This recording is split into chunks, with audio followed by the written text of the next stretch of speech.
প্ৰথমে মই সৰু চাওতাল ছাত্ৰ সন্থাৰ ফালৰ পৰা মই ডিব্ৰুগড়ত মিডিয়া বন্ধুসকলক মই আন্তৰিকতাৰে মই আপোনালোকক আজিৰ হুল দিৱসৰ উদ্দেশ্যে অভিনন্দন জ্ঞাপন কৰিছোঁ। আপোনালোকে জানে যে চাওতালসকল হুল দিৱস উদযাপন কৰে আৰু এই হুল দিৱস এইবাৰ 171তম চাওতালসকলৰ যি সংহতি দিৱস বা হুল দিৱস ডিব্ৰুগড় জিলা পুথিভঁৰালত সৰু চাওতাল ছাত্ৰ সন্থাৰ উদ্যোগত অসম চৰকাৰৰ সাংস্কৃতিক পৰিক্ৰমাৰ উদ্যোগত আৰু ডিব্ৰুগড়বাসী চাওতাল ৰাইজৰ সহযোগত ইয়াত আমি সৌহাৰ্দ্যপূৰ্ণভাৱে আমি আয়োজন কৰিছোঁ আৰু ইয়াৰ পৰা এটা বাৰ্তা আমি পঠিয়াব বিচাৰিছোঁ যে চাওতাল জনগোষ্ঠীয়ে প্ৰথমতে 1855 চনত ইংৰাজ চৰকাৰৰ বিৰুদ্ধে সংগ্ৰাম আৰম্ভ কৰিছিল স্বাধীনতাৰ সপক্ষে। কি দুৰ্ভাগ্যৰ বিষয়টো হৈছে আজি ভাৰতবৰ্ষ স্বাধীন হ'ল, স্বাধীন হোৱাৰ পিছতো অসমত বসবাস কৰা এই চাওতাল জনগোষ্ঠী কিন্তু নিজৰ অধিকাৰৰ পৰা বঞ্চিত হৈ আহিছে। অসমত বসবাস কৰা এই চাওতাল জনগোষ্ঠীয়ে বাৰম্বাৰ অসম চৰকাৰৰ দাবী উত্থাপন কৰিছোঁ যে যিহেতু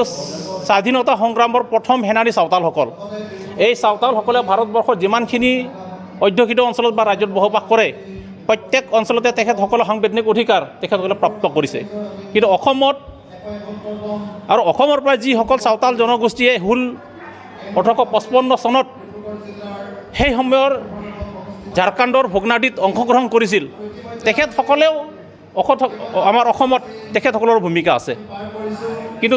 কথাটো হৈছে তেখেতসকলৰ ভূমিকাক আজি অসমৰ বিভিন্ন বুৰঞ্জীবিদসকলে লিপিবদ্ধ নকৰিলে। সেইকাৰণে আমি বিচাৰোঁ যে চাওতালসকলে ইমান দিনে নিষ্পেষিত হৈছে অসমত, অৱহেলিত হৈছে অসমত। এই নিষ্পেষিত অৱহেলিত এই চাওতাল জনগোষ্ঠীক অতি শীঘ্ৰে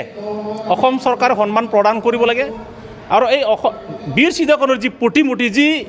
সন্মান, যি স্বাভিমান, এই স্বাভিমানখিনি অসমৰ চাওতাল জনগোষ্ঠীক চিদকনৰ স্বাভিমানেৰে সন্মানিত কৰিব লাগে। তাৰ লগে লগে আপোনালোকে জানিব যিহেতু চাওতাল ছাত্ৰ সন্থাৰ এটা উদ্দেশ্য আছে আৰু সেই উদ্দেশ্যটো হৈছে যে বীৰ চিদকনি যেনেকৈ সংগ্ৰাম কৰিছিল, এই সংগ্ৰামক আমি অনাগত দিনলৈ আমাৰ নেক্সট প্ৰজন্মলৈকে আমি তেখেতসকলৰ মহান আদৰ্শক আঁকোৱালি ল'ব লাগিব, তেখেতসকলৰ আদৰ্শক আমি শিকাব লাগিব আৰু এনেকৈ চাওতাল জনগোষ্ঠীক এটা শিক্ষিত চাওতাল জনগোষ্ঠীক এটা সৌহাৰ্দ্যপূৰ্ণ সমাজ গঢ়াই তোলাৰ আমাৰ এটা উদ্দেশ্য আৰু এই উদ্দেশ্যকে সৰুগত কৰি আমি ডিব্ৰুগড়বাসীৰ লগতে অসমৰ সমগ্ৰ কোণে কোণে বসবাস কৰা চাওতাল জনগোষ্ঠীক বিনম্ৰভাৱে অনুৰোধ জনাইছোঁ যে চাওতালসকলক অতি সোনকালে ভাৰত চৰকাৰ আৰু অসম চৰকাৰে অধিকাৰ প্ৰদান কৰাৰ লগতে তেখেতসকলৰ যিখিনি প্ৰাপ্য অধিকাৰ সেইখিনি তেখেতসকলক প্ৰদান কৰিব লাগে। তাৰ লগে লগে এইখিনিতে অসম চৰকাৰক ক'ব খুজিছোঁ যে সেই সময়ত চাওতালসকল আছিল নিৰক্ষৰ, তেখেতসকলৰ যুদ্ধৰ কাৰণে কোনো ধৰণৰ ছিষ্টেম নাছিল আৰু আজিৰ তাৰিখত চাওতালসকল ঘৰে ঘৰে শিক্ষাৰ আলোকিত হৈছে। এই আলোকিত চাওতাল জনগোষ্ঠীয়ে আজি যদি সেই সংগ্ৰামৰ পথ বাছি লয়, সেই সময়ত ইংৰাজসকলৰ এটা সময়ত সূৰ্য অস্ত যোৱা নাছিলে, সূৰ্য অস্ত নোযোৱা জনগোষ্ঠীৰ লগত বা এটা শাসক পক্ষৰ লগত ভাৰতবৰ্ষৰ বসবাস কৰা চাওতালসকলে যুদ্ধ ঘোষণা কৰিছিলে। কিন্তু অসমত বসবাস কৰা এই চাওতাল জনগোষ্ঠী আজিৰ তাৰিখত শিক্ষিত হৈ গৈছে। আজি চাবলৈ গ'লে ভাৰতবৰ্ষৰ ৰাষ্ট্ৰপতি চাওতাল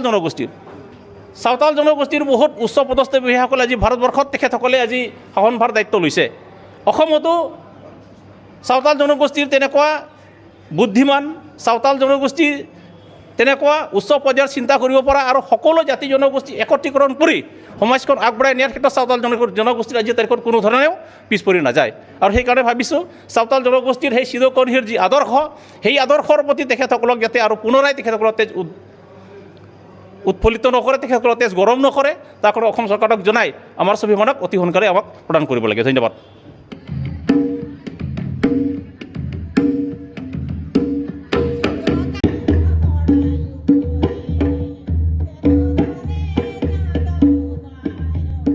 হয়, আজি সৰু চাওতাল ছাত্ৰ সন্থা কেন্দ্ৰীয় সমিতিৰ উদ্যোগত আৰু অসম চৰকাৰৰ সাংস্কৃতিক পৰিক্ৰমা বিভাগৰ সহযোগতো ডিব্ৰুগড় জিলা চাওতাল ছাত্ৰ সন্থা, ডিব্ৰুগড় জিলা চাওতাল সচেতন মহিলা সমিতি আৰু ডিব্ৰুগড় জিলা মাঝি মণ্ডলো ডিব্ৰুগড়বাসী ৰাইজৰ সহযোগত আমি ইয়াতে ডিব্ৰুগড় জিলা পুথিভঁৰালত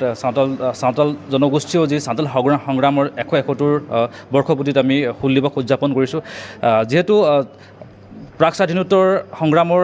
প্ৰথম চান্তালী বিদ্ৰোহক কোৱা হয় আৰু সেই চান্তালী বিদ্ৰোহৰ যি আদৰ্শ আছিলে যে ব্ৰিটিছৰ বিৰুদ্ধে শাসন দমনৰ বিৰুদ্ধে তেখেতসকলে সংগ্ৰাম কৰিছিলে আৰু আজিও সদৌ চাওডাল ছাত্ৰ সন্থাই আজি আমি ইয়াতে যিসমূহ বীৰ শ্বহীদ আছিলে তেখেতসকলক সিদ্ধ কানু চান্দ ভৈৰৱ ফুলজানকে প্ৰমুখ্য কৰি যি 15,000 লোকে শ্বহীদাবৰণ কৰিছিলে আমি সকলোকে সদৌ চাওডাল ছাত্ৰ সন্থাই স্মৰণ কৰিছোঁ লগতে যি আদৰ্শৰে ব্ৰিটিছৰ বিৰুদ্ধে যুঁজিছিলে আমি সদৌ চাওডাল ছাত্ৰ সন্থাই আজিৰ তাৰিখতো আমি সেই আদৰ্শ জীয়াই ৰাখিছোঁ যে চাওডাল জনগোষ্ঠীৰ যি স্বাভিমান আছে সাংবিধানিক অধিকাৰেই হওক আত্মপৰিচয়ৰ সংগ্ৰামেই হওক জাতি মাতি ভেটি হওক সকলো ক্ষেত্ৰতে সুৰক্ষাৰ কাৰণে চাওডাল ছাত্ৰ সন্থাই আমি কাম কৰি আহিছোঁ আৰু এই মঞ্চৰ পৰাই মই অসম চৰকাৰক দাবী জনাইছোঁ যাতে শীঘ্ৰেই অসমত বসবাস কৰা চাওডাল জনগোষ্ঠীখিনিক জনজাতিকৰণ মৰ্যাদা প্ৰদান কৰিব লাগে আৰু ভাৰতবৰ্ষৰ ভূমিত ভাৰতৰ সাংবিধানিক অধিকাৰৰ পৰা চাওডাল জনগোষ্ঠীক যাতে অনাগত সময়ত বঞ্চিত কৰিব নালাগে সেয়া ভাৰত চৰকাৰক মই ইয়াৰ পৰা সকীয়াই দিছোঁ ধন্যবাদ।